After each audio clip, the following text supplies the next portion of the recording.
listen. Never in my life associated the word boring with baseball. We know what's up. Me? Yeah. Famous? Yeah. And I'm like giddy over there smiling like, we're about to win this shit. Did everyone give you crap? Give me a good host story. I'm not picking it up. We both love the game. We talk about it every day. Get on baseball. Having some popcorn, you're fooling around your phone. I'd have to wait in line for 3 hours. Hang on, because it's about to be a wild ride. There is absolutely no human being on the planet I'd rather be talking to more than Mike Cameron right now. Nobody. He's the best. The best. Good to see you. Good to hear from you, Mike. Rob, what's good, baby? What's good? let's just old memories. Let's just start here. So I want to get into all your analysis, expertise, all of it. But I've said this to you before. You will go from till the day I die. You will always go down to me as a special person because there's no other human being on this planet, my wife, my father, my friends, anybody who has walked into a room and given me 2 pairs of shoes.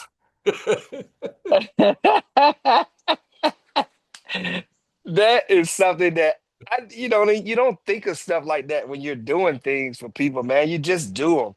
I guess in my case, I just do it and try to help out people all the time in any kind of case or sense, man. So, hey, man, I know the shoes are no longer available. No, dude, I happy. told you, I still have the shoes. I still wear the shoes. They're Kohan shoes. They're solid. No, one tan, one black, and I still have them. They're my go-tos. And so That's what's up, man. I just want to honestly, you're downplaying, but there's just nobody else who does this. You have the raggedy. Listen, you know this, Mike. Sports writers aren't known for their fashion anyway. But I was probably in a raggedy, really raggedy time of my wardrobe selections because you just said, hey, listen, we gotta hook this dude up, and nobody said anything. I don't even know how you get the size of my shoe. I had no idea how that happened, but all I know is that a baseball player in a major league clubhouse who we a lot of times we think these guys you guys just want to run away from us. No. But you ran toward me. You ran toward me with a pair of shoes. Like, yeah. Hey, Rob, man. Look, man. I feel like I got a chance to see a lot of different aspects in my younger career when I was to be seen and not heard, and I used to watch different guys run from the media. I used to watch different guys not be stand-up, guys or whatever. And I've always said, man, as long as someone treats me as a human or treats me as a man, then I'm a man or a woman in the case, I guess, reporting guys, people, that I'm gonna be just as concerned with them as they are with me. So, I gotta be around people every day. And I understand at a very young age that I could do that. But as I was saying, I literally tried to be, very respectful to the job that, people have to do in the realm of working, when you're recovering guys or whatever. So I didn't have no problem with somebody talking crazy or whatever, oh, I suck or whatever. I got no problem with that because I understand that it's just part of the job. I just only asked for the respect, and that was what I gave everyone. And I tried to make sure that I was available for everyone. And I tried to make sure that, I'm around people every day, man. You're around them every day. So there's no reason for me to have beef with somebody that I'm going to be around with every single day, regardless of, as long as I understand what the job is and what the job title is. And then sometimes, man, like you come across people, and I remember when I was in New York, you used to run into the same people, the same reporters at this one local bar in spring training. And I go tell I would go tell like the the server or whatever is like, hey man, let me know what their bill is. I'm gonna take care of that stuff today. And that those type of things because I was fortunate and blessed enough to be able to take some of those steps and help different people out. And this you saying this story now means more to me than right now than me buying those cohons at the time to you, man. I mean, it's just the No, way it is. but I think that you hit the nail on the head. And I think that's what people forget, that a baseball season isn't like any other sport, especially when it comes to the reporter player dynamic and the player dynamic. You're around each Yeah, other more than your families. I mean, not even close. And yeah, and so sure, we have, I'm going to spin this to like being teammates. yeah, You walk in there and there's all kinds of teammates who you might not necessarily agree with, you might not necessarily hang out with normally, but you got to see them every day. So yeah, you have to basically say, okay, you know what? I'm going to take the best qualities in you and we're going to work with that. Like we're yeah, each other. Mike, I say that all the time, especially that team that we were together with that Red yeah, Sox. That was a like eclectic group of people, and yeah, people might say, oh, hey, Josh Beck, a lot of reporters, hey, Josh Beckett, like he's an asshole, whatever. Like, well, yeah, I got along with him because we're all imperfect yeah, beings, man. yeah. Definitely, definitely. I mean, look, man, I vividly remember. I remember when I showed up in Boston, I was like, holy smoke. I mean, I was one of the oldest guys and one of the most, one of the veteran lace guys there. But I mean, we're talking about like some kind of crazy veteran and then some kind of the separation, and different people or whatever. And I'm like, man, we not finna do this, not here. We got to deal with the outside stuff. And now we finna be doing this. Nah, we finna have some freaking fun. It's gonna be good. Fortunately, my health wasn't great when I was there, but I gave pretty much everything I could give until my body just broke down. But at the same time, man, and so with my body breaking down, the production went down, and we understand the business side of it and all those different things. But I was grateful to experience that in Boston, man. And so I've always like, man, when we go on the road, like we're gonna go out. We're gonna go not out clubbing or whatever, but we're gonna get 10, 12 guys. We're gonna go eat, man. We're gonna go sit around. We're gonna share stories. We're gonna talk about family. We're gonna talk about our kids growing up. We're gonna talk about all type of different types of things. And that's how which it should, that was already there anyway, but I felt like it was very loosely fitted, all of course, throughout littered across that those couple of teams over there. When you have those type of guys coming in, from different angles and different situations. And, when you show up and you got to play in a Boston or New York, you need to have your shit together. Like you got to have your shit together and your shit's got to be together for your team and for yourself. So you'll be able to deal with the external stuff that goes on, regardless of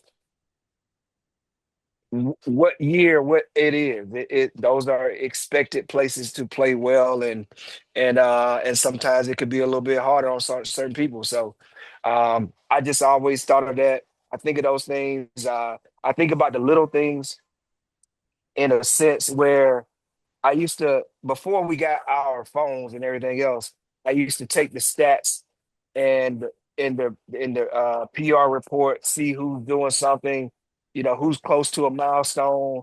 And when we get on the bus, man, we celebrate small victories.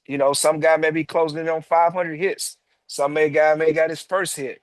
Some guys may be, getting, on the career list of saves, like small victories, like to keep guys to thinking about small things, man, in this game that you have to be appreciative of because it's one of the hardest things to do, and it's even harder to do in Boston.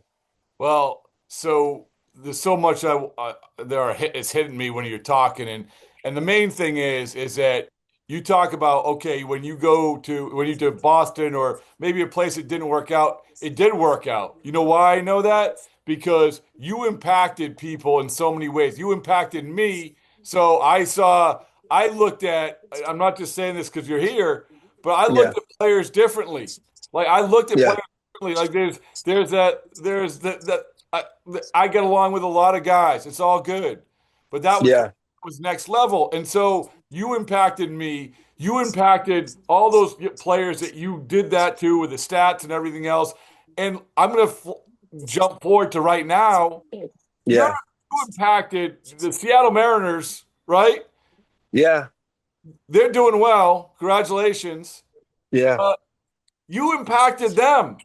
You impacted. There is probably something that you said to somebody that you don't even remember saying. Like I'm sure you yeah. didn't wake up this morning and said, "Oh man, yeah, Rob Bradford. I remember I gave him shoes." Yeah, Yeah. You but you don't. I don't think. said something to one of those guys that had an impact of what they're doing right now. And Yeah, when I go around giving out baseballs and boring stickers, and I see a smile on a kid's face, like I don't think twice about it. I'm happy. I'm happy for the smile, but yeah, they put this sticker on something. It's like that's going to impact them for it. My point is I think yeah, you should be you should be raised up, especially now when this team is going through this, because this is the latest example. I hope they yeah, appreciate that. yeah. No, no doubt about it. I mean, I was just so they went through that stretch where they were like, I mean, it was grinding, and they came here to Atlanta, and and as soon as we got here, I cleansed the air with my sage and everything. The first day we lost a big, tough, close game or whatever, but the next 2 days they got smoking hot. I mean, they dropped the 10th spot on them one time, and the games got kind of crazy. And so the energy started to shift in that moment. And ever since then, they're like 16-1 since that particular moment. Just being there in the energy in the dugout, when you go through those lulls and when you're grinding so much, sometimes it just takes a different kind of energy to enter the special place of the domain of the dugout or the clubhouse, the sanctuary or whatever those things, and just kind of man, see guys smile again, man.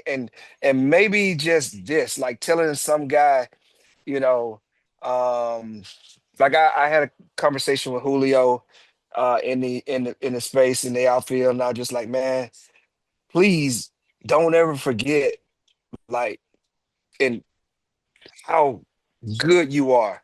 Like make people appreciate how good you are. And so he plays with that type of energy already. And so it was just like, don't allow this group to go down, man. Like you're too close. Don't allow this group to go down. Like make sure everything is on people staying on track. So and staying locked in mentally in that sense right there, because there was just so much going on. But it wasn't because of me. It just, like you could say different things in the dugout. You got people laughing. I think, like now they were laughing at me because I was using these old terms like get it in the box, man. Make the guy throw it in the box, and now they take it and run with it. I mean, they just hammering everybody right now. So it's not just me, man. It's just a collective thing, but it's just my love for the game, my personality around it. Fortunately, I went through something in the game of baseball that not many people get a chance to come back from. When I went through that collision in 2005, and I got a chance to come back and play, that alone was enough for me, just being grateful to be able to do that. But, I've always tried to be a good person inside of a uniform, regardless, because if we didn't have the inner reaction that we did, I can assure you you wouldn't want me on your baseball podcast, No, that's a lot. baseball in the border. And You know what I'm saying? I mean, it's about, I try to be as good as the person as you can to people, man, and show appreciation and respect for all aspects of it. And that's the way I've always went about well, I would, but I doubly would now because of everything we went through. But uh, it. because you represent, even if I didn't know you, Mike, I know enough about you where you represent all the good and all the important things, and also I saw you. I've seen you mentor. I didn't see that instance with Julio. Yeah. I've seen you mentor guys, and Yeah. because you've gone through it, and now we're sitting this time of year is so unique. You know, I just Yeah. through we had that first sort of game of the second to last series. In other words, it's Yeah. the it's the tournament before the tournament is the best way to Yeah. explain it, right? Yeah. Yeah. And I asked Giolito after the game, uh, I said, "Hey, does this feel like postseason-ish?" He's like, "No, this is," and he basically said, "No, this is the tournament before the tournament. This is, but still, you have to appreciate, you have to understand what you're getting into." And I think Yeah. you helped with that. You helped with Seattle with that. You've gone through it. You know that this is different. You know that this whole dynamic is different this time of year. So how Yeah.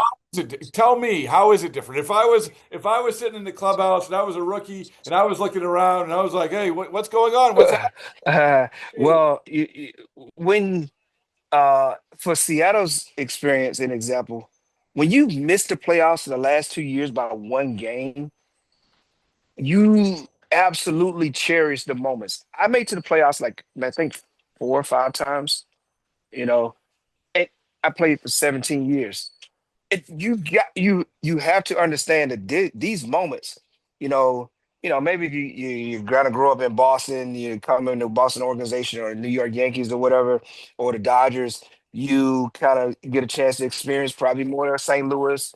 You get a chance to experience maybe much more than anybody else. So but to have an opportunity to play the importance of how you can impact, as you say, in the tournament before the tournament, when these are big, there are big series that play a very big role in your season, and you understand that the downplaying of oh, it's just another game, bullshit. It's not enough. It's not. I'm sorry. No, it's Like true. you have to internalize it in that manner so you can focus on playing the game, but everyone knows the magnitude when you're playing some of these series. Like Seattle knew going into Houston, this was the playoffs right here. This was the tournament. We need to be focused and trying to be playing our best baseball. We all know baseball can bring many different crazy things that can happen in games. But I do believe like the momentum as you're playing, you have to be able to uh channel that stuff, man, and play the game and to still be able to play freely. I think that finally getting over the hump of the big brother of the division, with Seattle, just like, okay, we finally punched this man back in the nose, you know, these bullies over here. And now we're starting to like, oh man, like now you're going to your next series, you're playing a little more freer, but you understand the magnitude of what's transpiring, but you don't have that anxiety Mhm. if you didn't play well against this team that you've been fighting for like 5 or 6 years now. So to finally get past that, so now you gotten past that anxiety stage of like, oh, we gotta win, we gotta win. When you start doing that, you cannot play baseball very well. Detroit's in that funk right now where they gotta win. And Cleveland's like, oh man, like this is cool, this is fun. Like you understand it in that matter. It doesn't matter. It doesn't matter if you try to subside these type of things, but when you play baseball, you know this. You know when there are big games, and you know when there are regular games. You know when there are big moments, and you just try to minimize it and channel it into something different where you can focus on actually playing the game. I So mean, it's so crazy. you made me, so I'm processing everything you're saying. I'm thinking, oh man, like checking off that box, checking off that box, checking off that box. A, it's you want to. I've heard it, you want to play. You want to play your game, right? You want to play your game, and when Yeah, it's important. But at the same time, you also want to understand, like you said, that every little thing matters more. It just does.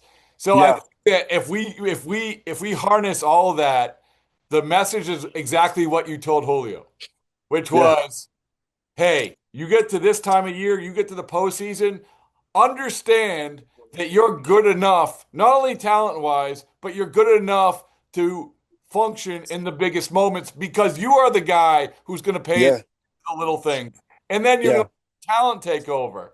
And like, yeah, that's a lot, but yeah. I think that that's the biggest thing instead of conversely, well, oh, I got to do everything perfect.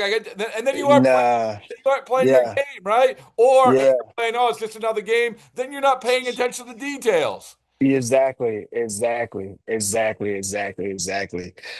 Dude, I look, man, I may have some quirky things, Rob. I used to do, man. I used to, especially I'll give it this since we're talking about Boston. I was like, man, I used to look at like two maybe series ahead and just like start looking at the pitching matchups and kind of see where we're at.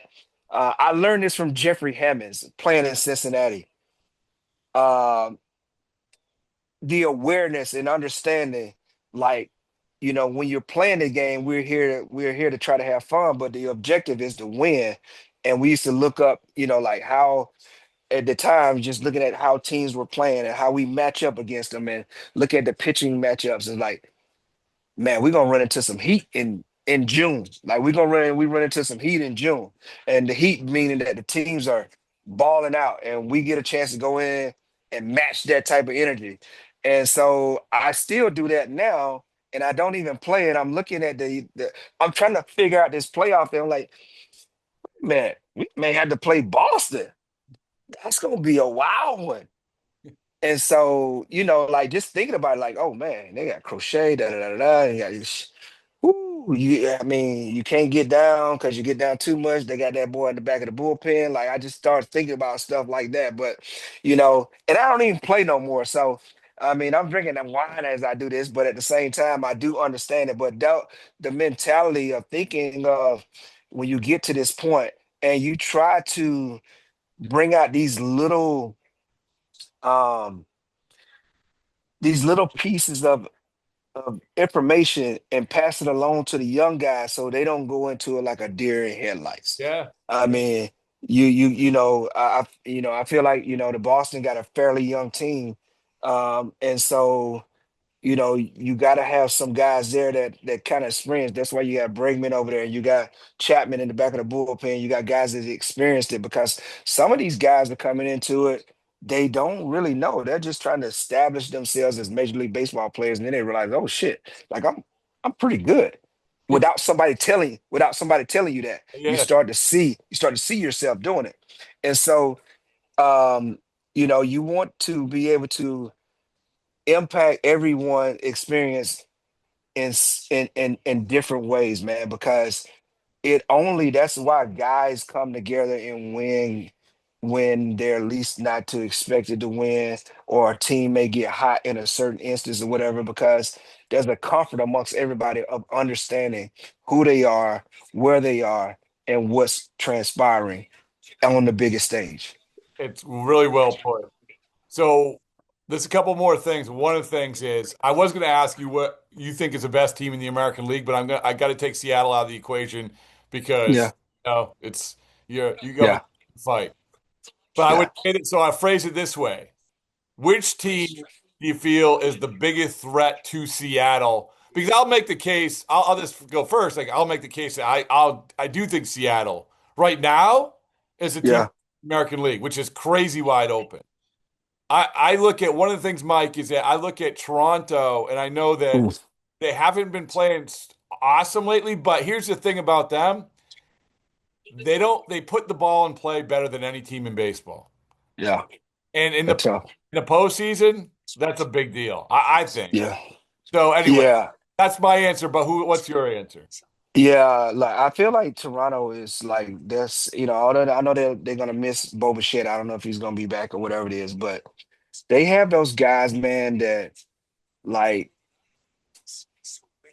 they're like they're 1, 2, and 3 year players, and then they have their veterans play the same type of style of ball, Mhm. and they got starting pitching, right-handed starting pitching that can dominate. And so they are dangerous in that particular aspect. I haven't looked at their run differential. I think it's okay, but they can play with anybody. They can play against anybody. I think everyone has their pluses and minuses. I think the Yankees can dominate. They can get a good start here too, but I think the middle back end of their bullpen can be shaky sometimes. But you never know how that can go. Um, I just feel like.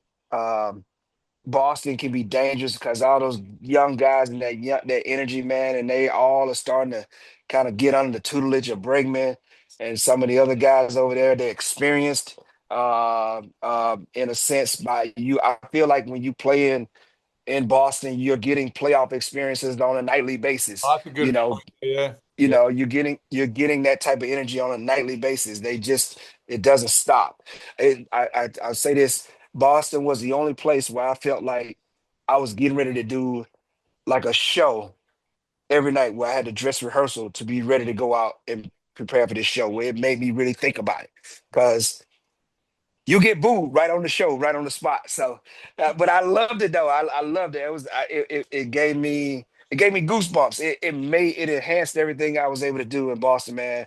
And it's one of the greatest places to play baseball. Like I'm glad got a chance to experience it, and play with some of the guys I played with. It was one of the best, man.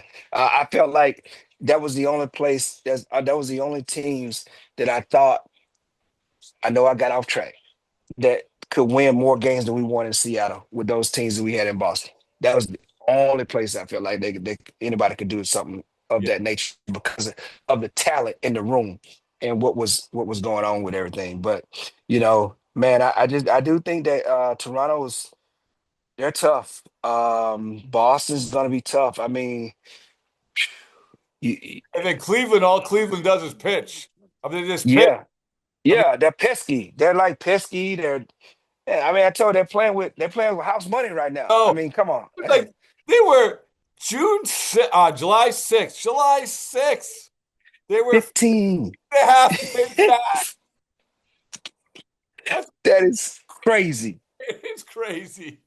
It's so crazy. So I crazy, man. that has to be a record. I don't. I mean, I know collapses. I've lived through collapses. I get it. Yeah. I've never. Oh my goodness. Oh my goodness. All right. Well, we're just gonna go with Seattle. Okay.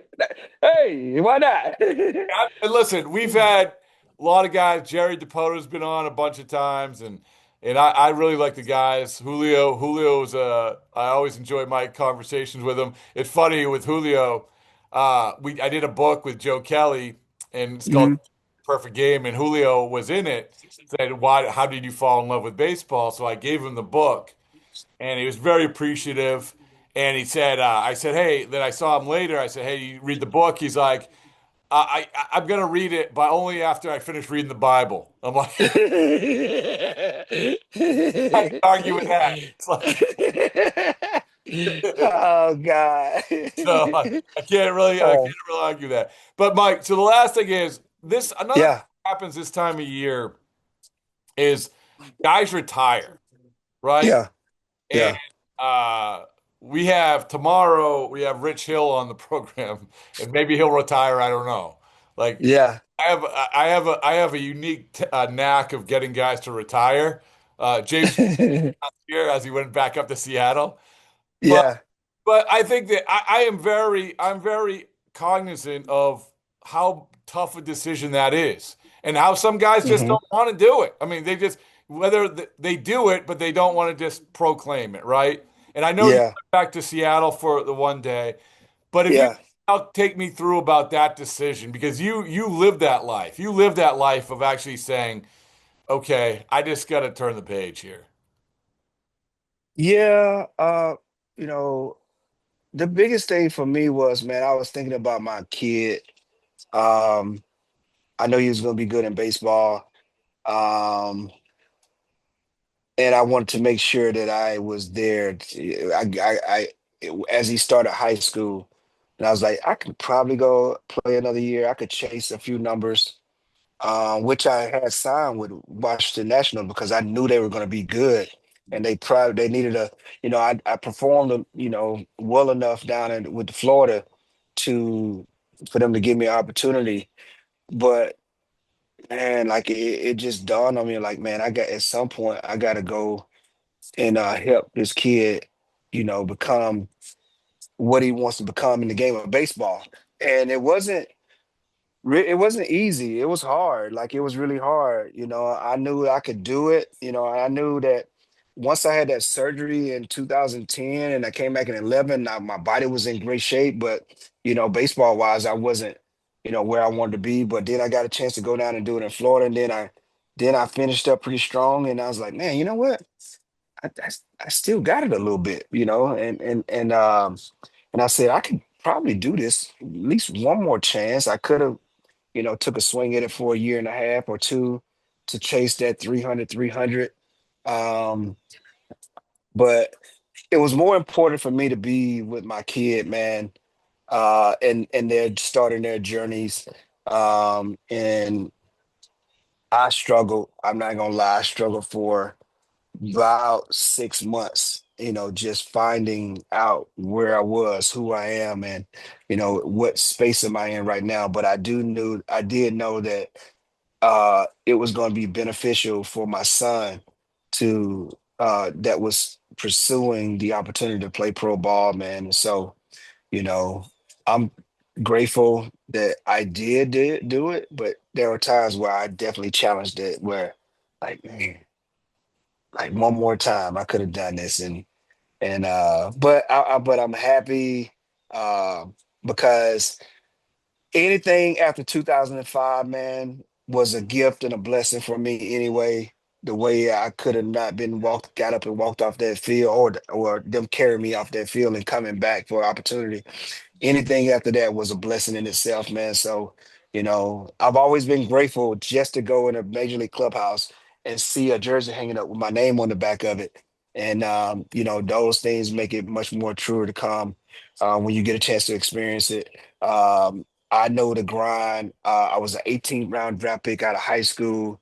Um, I grinded. I had Tito for my manager since I was a rookie, starting at 18 years old, all the way up through double A, and then get a chance to finish it off, in Boston, man. So I'm always forever grateful that I got a chance to play baseball. I'm thankful, for my dad and my mom for the talent that they gave me because I was super talented and probably didn't expenditure the expenditure the numbers as my talent is, but hey, man, that's just baseball. I tried to get the most out of what I did, and Rob, I'm just grateful, man. I'm grateful to be able to experience it, and I try to share it with other guys because I got a lot of experience in many different aspects in the game of baseball, and and quite the contrary that uh, I know the game has become very analytical. I've learned a lot about that, but still, there's nothing wrong with a solid baseball mind that has experience on the ground that understand what's going on. Yeah, there's no question. I mean, you have so much to give in so many ways and always have. And when you're talking, one of the great things about doing this podcast is I get a chance to hear your story, hear your perspective, and hear other guys. And the one that jumped to mind when you were talking was we had Daniel Bard on, I think he was former teammate of yours. Yeah, yeah, Bardo, that was my fantasy football partner. Oh, there you go.